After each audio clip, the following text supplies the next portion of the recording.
So guys आज की video में सीखेंगे टाइप्स ऑफ वर्ब। वर्ब कितने प्रकार के होते हैं और इन सभी का यूज कैसे किया जाता है so that we can understand very easily. So guys समझिए, आपके टाइप्स ऑफ वर्ब जो होते हैं इसमें आपके main verb, helping verb, regular verb, irregular verb, transitive verb, intransitive verb, modal verb, stative verb, linking verb, semi modal verb. इन सभी प्रकार के आपके होते हैं वर्ब। समझते हैं और भी कई प्रकार के वर्ब्स होते हैं। फिलहाल इस वीडियो में आप इन सभी वर्ब के प्रकार समझेंगे और साथ ही साथ इन सभी का यूज भी जानेंगे। तो सो गाइस समझिए, सबसे पहले समझते हैं कि टाइप्स ऑफ वर्ब में आपके टाइप्स ऑफ वर्ब कितने होते हैं। जैसे कि आपका पहला होता है हेल्पिंग वर्ब, जिसका हिंदी में जानते हैं सहायक क्रिया। इसी प्रकार से दूसरा पार्ट होता है इसका मेन वर्ब, मीन्स मुख्य क्रिया। मुख्यतः अगर मैं बात करूं तो वर्ब आपके दो ही प्रकार के होते हैं, बाकी आपके आगे अलग अलग प्रकार के हो जाते हैं।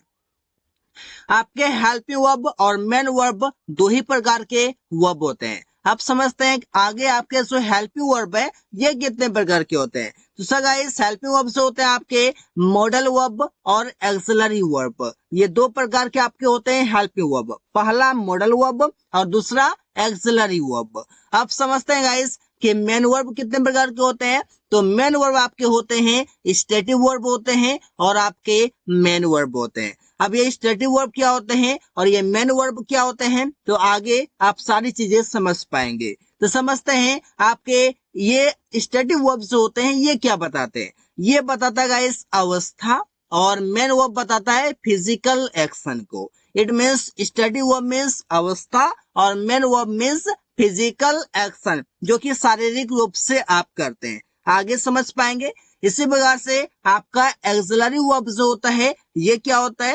एक्सिलरी वर्ब आपका होता है बी, डू, हैव। ये क्या होता है ये भी आप समझ पाएंगे आगे के स्लाइड में। आप समझते हैं कि आपके मॉडल वर्ब जो हैं ये कितने प्रकार के होते हैं। मॉडल वर्ब में आपका पहला होता है मॉडल वर्ब और दूसरा आपका होता है सेमी मॉडल वर्ब। ये आपके प्रकार हैं, आगे आप ये भी समझ पाएंगे। आप समझते हैं कि आपके जो मॉडल वर्ब हैं ये आपके टोटल 10 होते हैं। कौन कौन से? Can, could, may, might, shall, should, will, would, must, ought to. ये आपके टोटल 10 हैं। और आपके सेमी मॉडल जो हैं ये आपके 3 हैं। कौन कौन से? नीड, डेयर और यूज टू। ये तीनों को अलग किया है मॉडल वर्ब से, सेमी मॉडल बना दिया है क्योंकि इनमें कुछ खास है, इसलिए इसे अलग कर दिया गया है। आप समझेंगे कि आखिर can, could, may, might, shall, should, will, would, must, ought to ये सभी क्या होते हैं। पिछले वीडियो लेक्चर में मैंने इसे कवर किया था और मैंने आप सभी को बताया था कि आखिर इन सभी का यूज कैसे किया जाता है। अगर आप नहीं देखें तो उस वीडियो को जरूर देख लें ताकि आपको पता चल सके कि इसका यूज कैसे किया जाता है। अब नीड, डेयर, यूज टू ये भी आप समझ लेंगे। आगे आपके हैं वर्ब, जिसके की प्रकार होते हैं ट्रांजिटिव वर्ब और इंट्रांजिटिव वर्ब। अब ये वर्ब के ही प्रकार हैं, किस वर्ब के? तो मेन वर्ब के। मेन वर्ब के ये प्रकार हैं ट्रांजिटिव और इंट्रांजिटिव। ये क्या होते हैं? ट्रांजिटिव वर्ब जो है टेक्स एन ऑब्जेक्ट। ये क्या करते हैं? ट्रांजिटिव वर्ब ये ऑब्जेक्ट को लेते हैं। विदाउट ऑब्जेक्ट ये काम मतलब अपने मीनिंग को कंप्लीट नहीं कर पाता है। और इंट्रांजिटिव वर्ब क्या करता है? नो नीड एन ऑब्जेक्ट, मतलब इससे ऑब्जेक्ट की आवश्यकता नहीं है, आप इसे कोई भी चीज दे दीजिए उसी के साथ ये मीनिंग अपना कंप्लीट कर लेता है। लेकिन ट्रांजिटिव वर्ब जो होता है उससे अगर आप ऑब्जेक्ट नहीं देते हैं तो पूरी बात नहीं कह पाएगा, लेकिन इंट्रांजिटिव वर्ब बिना ऑब्जेक्ट के ही अपने बात को पूरा कर पाता है। दोनों में डिफरेंस तो ये है। आगे एग्जांपल से आप समझ पाएंगे। आप समझते हैं गाइस कि ही स्पीक्स इंग्लिश, वो अंग्रेजी बोलता है। अभी आपको पता नहीं चल रहा है कि कौन ट्रांजिटिव वर्ब है कौन इंट्रांजिटिव वर्ब है, लेकिन यहाँ पर आपका स्पीक जो है ये आपका वर्ब है, इतना आपको पता है। इसी प्रकार से अमन विल ईट फूड, अमन खाना खाएगा। यहाँ पर आपका ईट क्या है? आपका वर्ब है और कौन सा वर्ब है नहीं पता। इसी प्रकार से यू रोट अ लेटर, तुमने पत्र लिखा। यहाँ पर रोट आपका वर्ब है।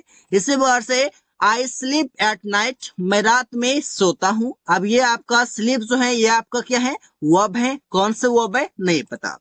ही लाफ्स एट हिम, वो उस पर हंसता है। अब देखिए लाफ्स क्या है आपका, वर्ब है। इसी प्रकार से आप समझ पाएंगे। दे गो टू मार्केट, वे लोग बाजार जाते हैं। गो आपका क्या है, वर्ब है। ये ट्रांजिटिव वर्ब है, इंट्रांजिटिव वर्ब है। कौन से वर्ब है इसे समझना है। गाइस समझिएगा कि आपका जो स्पीक है ये आपका क्या है, ट्रांजिटिव वर्ब है। क्यों ट्रांजिटिव वर्ब है, क्योंकि ये ऑब्जेक्ट को लिया हुआ है। इसे अगर आपको सेंटेंस में पता करना है, मैं आपको बहुत ही ट्रिक, अमेजिंग ट्रिक मैं आपको बताने जा रहा हूं। अगर आप उस ट्रिक को फॉलो करते हैं तो आप कभी भी कंफ्यूज नहीं करेंगे। अगर आपको सेंटेंस में ऑब्जेक्ट चाहिए तो आपको प्रश्न करना होगा व्हाट से, और दूसरा आपको हुम से। अगर आपको ऑब्जेक्ट चाहिए तो इन दोनों से आप अगर सवाल करने के बाद अगर आप आंसर पा जाते हैं, इट मीन्स वो सेंटेंस में आपका वही ऑब्जेक्ट है जो आंसर को दे रहा है। ऐसे ही स्पीक्स, वो बोलता है व्हाट। व्हाट मीन्स क्या बोलता है, तो क्या का आंसर कौन दे रहा है, इंग्लिश दे रहा है। क्या बोलता है भाई, तो इंग्लिश बोलता है। इट मीन्स इंग्लिश आपका ऑब्जेक्ट है। और ऑब्जेक्ट अगर है तो कौन ऑब्जेक्ट को लिया हुआ है, स्पीक लिया हुआ है। इट मीन्स ये स्पीक आपका ट्रांजिटिव वर्ब है।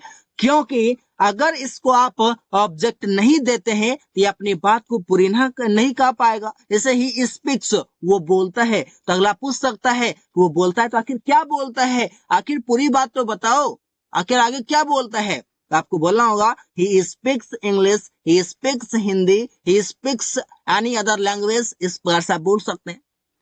इसी प्रकार से अमन विल ईट फूड, यहाँ पर ईट आपका क्या है, मैंने कहा ट्रांजिटिव वर्ब है। क्यों, क्योंकि इसने ऑब्जेक्ट को लिया हुआ है। यहाँ पर क्या आपका जो ईट है, अब मैंने कहा ही विल ईट, वो खाएगा। व्हाट, क्या खाएगा, तो फूड खाएगा। इट मीन्स खाना खाएगा। यहाँ पर क्या आपका आंसर कौन दे रहा है, फूड दे रहा है, क्योंकि ये फूड आपका ऑब्जेक्ट है। और ईट, अगर आप ईट के बाद अगर आप ऑब्जेक्ट को नहीं लिखते हैं तो मीनिंग कंप्लीट नहीं कर पाएगा। अमन विल इट, वो खाएगा। आखिर क्या खाएगा पता तो नहीं चल रहा ना। अगर आप फूड लिख दे तो मीनिंग आपका कंप्लीट हो गया। इसी बार से यू रोट अ लेटर, तुमने पत्र लिखा या फिर एक पत्र लिखा। मैंने कहा ये रोट जो है ये आपका ट्रांजिटिव वर्ब है। क्यों, क्योंकि इसने ऑब्जेक्ट को लिया हुआ है। अब ये तुमने लिखा, अगर मैंने नहीं कहा कि क्या लिखा तो फिर मीनिंग कंप्लीट नहीं हो रहा। यू रोट, तुमने लिखा। व्हाट, क्या लिखा, एक पत्र लिखा। ये पत्र आंसर दे रहा है। इट मीन्स आपका रोट ट्रांजिटिव वर्ब है। इस पर से मैं आपको समझा रहा हूं। आई होप कि आप सारी चीजें इजिली कैच कर पा रहे हैं। इसी बार से I sleep at night, sleep आपका इंट्रांजिटिव वर्ब है। क्यों, क्योंकि इससे ऑब्जेक्ट की आवश्यकता नहीं है। आई स्लीप, मैं सोता हूं। मैं क्या सोता हूं, मैं किसे सोता हूं। आप अगर प्रश्न करेंगे तो ऑकवर्ड हो जाएगा, आप हंस पड़ेंगे उस समय। आई स्लीप, मैं सोता हूं, क्या सोता हूं, किसे सोता हूं, मीनिंग उसका नहीं मिलेगा आपको। इट मीन्स इसे ऑब्जेक्ट की आवश्यकता नहीं है, इसे अदर वर्ड की आवश्यकता है, जिससे कि आप यहाँ पर समझ सकते हैं। इस बार से ही लाफ्स एट हिम, वो उस पर हंसता है। लाफ्स, वो हंसता है। क्या हंसता है, आप बोलिए कि क्या हंसता है। अब क्या जैसे कहा, उसका मीनिंग का उसका आंसर नहीं मिला। अब किसे हंसता है, ये भी मीनिंग नहीं निकला। इट मीन्स दोनों का आंसर आपको नहीं मिलेगा। अगर ये दोनों का आंसर नहीं मिल रहा है, इट मीन्स उस सेंटेंस में ऑब्जेक्ट नहीं है। तो इसी बात समझिएगा, यहाँ पर आपका नो ऑब्जेक्ट है। दे गो टू मार्केट, वे लोग बाजार जाते हैं। अब मैंने कहा दे गो जाते हैं, वे लोग क्या जाते हैं, वे लोग किसे जाते हैं, मीनिंग नहीं आ रहा। इट मीन्स इसमें भी आपका ऑब्जेक्ट नहीं है। तो पहले 3 सेंटेंसेस में आपको मिला ऑब्जेक्ट, और लास्ट के 3 सेंटेंसेस में आपको ऑब्जेक्ट की आवश्यकता नहीं था। इसमें आपका अदर वर्ड आया हुआ है। आई होप कि आप समझ पा रहे हैं। इसी बार से आप आगे समझते हैं वर्ब, जिसका की प्रकार होता है रेगुलर वर्ब और इररेगुलर वर्ब। आप समझते हैं कि रेगुलर वर्ब क्या होता है, इररेगुलर वर्ब क्या होता है। तो सबसे पहले समझिए रेगुलर वर्ब क्या होता है। रेगुलर वर्ब वो होता है गाइस, आपके वर्ब के फर्स्ट फॉर्म होते हैं, सेकेंड फॉर्म होते हैं, थर्ड फॉर्म होते हैं, फोर्थ फॉर्म होते हैं और फिफ्थ फॉर्म होते हैं। इतना आपको पता है। जिस वर्ब का सेकेंड फॉर्म और थर्ड फॉर्म सिमिलर हो जाए, एक समान हो जाए, वो वर्ब कहलाते हैं आपके रेगुलर वर्ब। और जिसके फर्स्ट, सेकेंड, थर्ड ये तीनों फॉर्म सेम हो, या फिर क्या हो, उससे डिफरेंट हो। इट मीन्स या तो ऐसा भी हो सकता है जैसे कट है तो कट का फर्स्ट भी कट है, सेकंड भी कट है और थर्ड भी कट है। इसी बार से पुट है तो पुट का फर्स्ट भी पुट है, सेकंड भी पुट है और थर्ड भी पुट है। इरेगुलर वर्ब का पासान यही है, या तो तीनों फॉर्म क्या हो जाएंगे, सेम हो जाएंगे, एक समान होंगे, या फिर डिफरेंट होंगे। जैसे कि आप बोलते हैं स्पीक, बोलते हैं आप स्पोक और स्पोकन बोलते हैं। ये तीनों फॉर्म देखिए अलग अलग है। स्पीक आपका अलग है, स्पोक अलग है, स्पोकन अलग है। मतलब आपका तीनों क्या हो सकता है, अलग अलग हो सकता है, डिफरेंट हो सकता है, या फिर तीनों एक ही तरह हो सकता है। ये पहचान है इरेगुलर वर्ब के। आई होप कि आप समझ पा रहे हैं, एग्जाम्पल से आप और समझ पाएंगे। जैसे कि आप बोलते हैं ना कि कट कट कटिंग कट्स, ये आपके किसके पहचान है, आपको पता चल रहा होगा, मैंने यहाँ पर आप लिख दिया हुआ है, आप इससे समझ सकते हैं। अब देखिए cut cut cut cutting cut जो है ये आपके किसके हैं, इरेगुलर के हैं, क्योंकि ये तीनों फॉर्म क्या बता रहे हैं, सेम बता रहे हैं। गो वेंट गोन गोइंग गोस ये भी क्या है, इरेगुलर वर्ब है। क्यों है, मैंने आपको समझा दिया है। Learn learned learned learning learns ये क्या है, रेगुलर वर्ब है। क्यों है, ये भी मैंने आपको बता दिया है, जिसका कि सेकंड और थर्ड फॉर्म सिमिलर हो, या बल्कि सेकंड फॉर्म और थर्ड फॉर्म ये दोनों सिमिलर है, ये आपका क्या हो गया, रेगुलर हो गया। इस बार से स्लीप स्लेप्ट स्लेप्ट ये भी आपका रेगुलर है, क्योंकि स्लेप्ट स्लेप्ट ये दोनों फॉर्म क्या है, एक समान है। इस बार से स्पीक स्पोक स्पोकन ये क्या है, इरेगुलर है, क्योंकि इसका अलग अलग तीनों फॉर्म जो है अलग अलग हो रहे हैं। इस बार से buy bought bought buying buys ये क्या है आपका, ये अभी आपका क्या है, रेगुलर वर्ब्स है। क्यों, क्योंकि सेकंड और थर्ड जो है दोनों आपके एक समान है, एक ही तरह के हैं। तो आई होप कि आप रेगुलर वर्ब और रेगुलर इरेगुलर वर्ब को आप समझ चुके हैं, इसका यूज कैसे किया जाता है। आगे समझेगा, इस वर्ब जो है आपके होते हैं, एक फिनाइट वर्ब और दूसरा होता है नॉन फिनाइट वर्ब या फिर इनफिनाइट वर्ब आप बोल देते हैं। अब समझते हैं कि फिनाइट वर्ब क्या होता है। फिनाइट वर्ब जो है ये चेंज होता है आपका सब्जेक्ट के अनुसार, ये चेंज होता है आपका टेंस के अनुसार, ये चेंज होता है आपका टेंस के अनुसार, सब्जेक्ट के अनुसार, इन सभी के अनुसार ये आपका चेंज होगा। और मैं बता दूं, ये आपके जो फिनाइट वर्ब्स हैं ये हमेशा सब्जेक्ट के पास होते हैं, ये आपके सब्जेक्ट के पास रहेंगे फिनाइट वर्ब। और नॉन फिनाइट वर्ब क्या होंगे, ये आपके सब्जेक्ट के पास नहीं रहेंगे, और इससे सब्जेक्ट से लेना देना कुछ भी नहीं है। सब्जेक्ट क्या कर रहा है, सब्जेक्ट कब की बातें कर रहा है, इससे कोई मतलब नहीं पड़ता। जैसे कि मैं कह दूं कि आई वांट टू गो, अब आई वॉन्ट टू गो, इस गो को कोई फर्क नहीं पड़ता मैं यहां पर वांटेड कर दूं, यहां पर वांटेड कर दूं, या फिर मैं और भी कुछ कर दूं, इसको कोई फर्क नहीं पड़ता। मैं वांट कर दूं, वांटेड कर दूं, और भी कुछ कर दूं, इससे कोई फर्क नहीं पड़ता। किससे फर्क नहीं पड़ता, इस गो को। इट मीन्स ये गो आपका क्या है, तो नॉन फिनाइट वर्ब है, और ये वांट क्या है आपका, आपका फिनाइट वर्ब है। क्यों, क्योंकि ये सब्जेक्ट के अनुसार लगे हुए हैं। अगर मैं लिख दूं यहाँ पर आई के जगह पर अगर मैं ही लिख दूं तो आप यहाँ पर वांट नहीं लिख पाएंगे, आपको इसमें एस लगाना होगा। ऐसा आप समझ पा रहे हैं।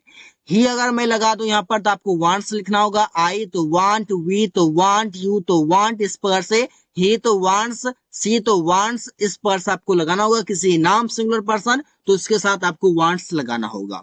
इट मीन्स जो सब्जेक्ट के अनुसार बदल जाए, जो टेंस के अनुसार बदल जाए, समय के अनुसार बदल जाए, और जो सब्जेक्ट के करीबी हो वो आपका होता है फिनाइट वर्ब। और नॉन फिनाइट वर्ब क्या होता है, it comes after main verb, ये किसके बाद आता है, तो मेन वर्ब के बाद आएगा। इट मीन्स ये आपका कहीं ना कहीं ऑब्जेक्ट की तरह ट्रीट करेगा सेंटेंस में। बातें समझ में आ रही है, इस प्रकार से आप इसका यूज कर सकते हैं। आगे समझते हैं गाइस कि आखिर ये सब होते क्या है। जैसे कि Rahul comes to me, Rahul मेरे पास आता है। I want to speak English, मैं अंग्रेजी बोलना चाहता हूँ। दे ईट फूड, वे लोग खाना खाना चाहते हैं या फिर खाना खाते हैं। I work to earn money, मैं पैसे कमाने के लिए काम करता हूँ। अब देखिए आपके पास 4 सेंटेंस है, आपको देखना है कि राहुल कम्स ये आपके क्या है, फिनाइट वर्ब है। आपके वांट क्या है, फिनाइट वर्ब है। ईट क्या है, फिनाइट वर्ब है। वर्क क्या है, फिनाइट वर्ब है। इट मीन्स जो रेड कलर में है आपके वर्ब सभी आपके फिनाइट वर्ब हैं, और जो आपके ब्लैक कलर में जैसे कि आपका स्पीक, जैसे आपका अर्न, ये दोनों आपके ब्लैक कलर में हैं और मैं बता दूं कि ये दोनों आपके नॉन फाइनाइट वर्ब हैं, क्योंकि इसको ना तो सब्जेक्ट से मतलब है, ना तो इसको टेंस से मतलब है, ना तो इसको किसी और चीजों से मतलब है। मतलब इसको किसी चीज से मतलब नहीं है। आप आगे कुछ भी करते चले कोई फर्क नहीं पड़ता, ये सेम उसी तरह रहेगा जैसे कि पहले से है। समझ में आ रही है बातें? तो सो गाइस आगे समझते हैं। वर्ब्स होते हैं आपके एक लिंकिंग वर्ब होते हैं और इसमें काफी कंफ्यूजन भी होता है लोगों को। लिंकिंग वर्ब आपके होते हैं टू बी, टू डू और टू हैव। ये तीन प्रकार के आपके लिंकिंग वर्ब होते हैं और ये तीनों का अलग अलग फॉर्म होता है, अलग अलग तरीके से हम लोग यूज करते हैं, सो कि काफी आप इससे परिचित भी हैं। जैसे कि आप टू बी को परसेंट में कहते हैं एसएमआर, पास्ट में कहते हैं वाज वर, और टू डू को आप कहते हैं परसेंट में डू डज, पास्ट में कहते हैं डिड। टू हैव को प्रेजेंट में आप कहते हैं हैव और हैज, पास्ट में कहते हैं हैड। आप लोग सभी लोग इससे परिचित हैं, ASMR was were do does did has have had से, क्योंकि आप इसका यूज करते हुए आ रहे हैं। ये सभी आपके लिंकिंग वर्ब होते हैं। क्यों कहलाते हैं ये लिंकिंग वर्ब? आखिर क्या कारण है? कारण ये है क्योंकि ये लिंक करने का काम करता है। ये क्या करता है? लिंक करता है। किससे? Subject link. आपके जो वर्ब है ये लिंक करेगा आपका इधर ऑब्जेक्ट से। किससे करेगा? आपके सब्जेक्ट से करेगा। बीच में ये रहेगा, आपके ऑब्जेक्ट से करेंगे या सब्जेक्ट से करेंगे, इस प्रकार से। एग्जाम्पल देखिए, जैसे ही इज अ डॉक्टर, वो एक डॉक्टर है। यहाँ पर इज आपका क्या कहलाएगा? लिंकिंग वर्ब कहलाएगा, क्योंकि यहाँ पर देखिए ही है और यहाँ पर आपका डॉक्टर है। अगर मैं इज बीच से खत्म कर दूं, हटा दूं, तो ये आपका सेंटेंस नहीं रह जाएगा। इसके ही और डॉक्टर के बीच कोई भी रिलेशन नहीं रहेगा, कोई भी लिंक नहीं रहेगा। इज आपका क्या किया? लिंक किया, और ये आपका कोई भी एक्शन को नहीं बता रहा। Rahul has a car, Rahul के पास एक कार है। आगे हैज आपका क्या है? लिंकिंग वर्ब है। दे वर सिंगर्स, वे लोग गायक हैं। वर क्या है? लिंकिंग वर्ब है, क्योंकि ये कनेक्शन को जोड़ रहा है, लिंक कर रहा है एक दूसरे को। तो समझ में आ रहा है? लिंकिंग वर्ब मीन्स सेंटेंस में आपके कोई भी एक्शन नहीं होंगे, इट मीन्स आपके लिंकिंग वर्ब है। आगे समझते हैं आपके जो वर्ब हैं वो आपके स्टेटिव वर्ब हैं। और स्टेटिव वर्ब क्या करते हैं? स्टेटिव वर्ब जो है it doesn't use in ING form. It means ये जो है आपका स्टेटिव वर्ब, ये आपका यूज नहीं किया जाता है। किसमें यूज नहीं किया जाता है? तो आईएनजी के साथ। मतलब कि आप वर्ब का फोर्थ फॉर्म में उसे आप यूज नहीं कर सकते हैं, जो कि मैंने लिस्ट दिया हुआ है उससे आप समझ सकते हैं।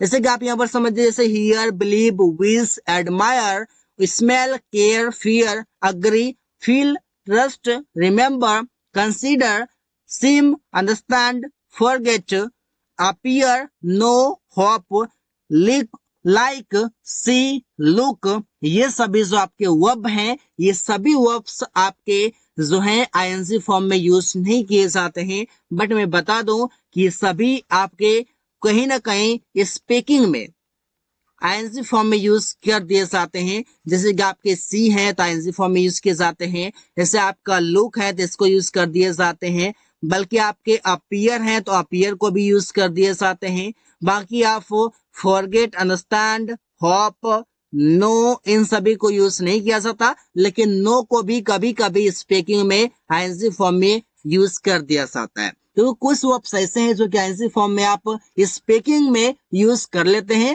लेकिन ग्रामर के अनुसार वो इनकरेक्ट है। ग्रामर के अनुसार आपके स्टेटिव वर्ब कभी भी आईएनजी फॉर्म में यूज नहीं किया जाता है। अगर आप करते हैं दैट मीन्स इनकरेक्ट, वो आपका गलत है। समझ में आ चुका है? So guys, thanks for watching, that's all for today.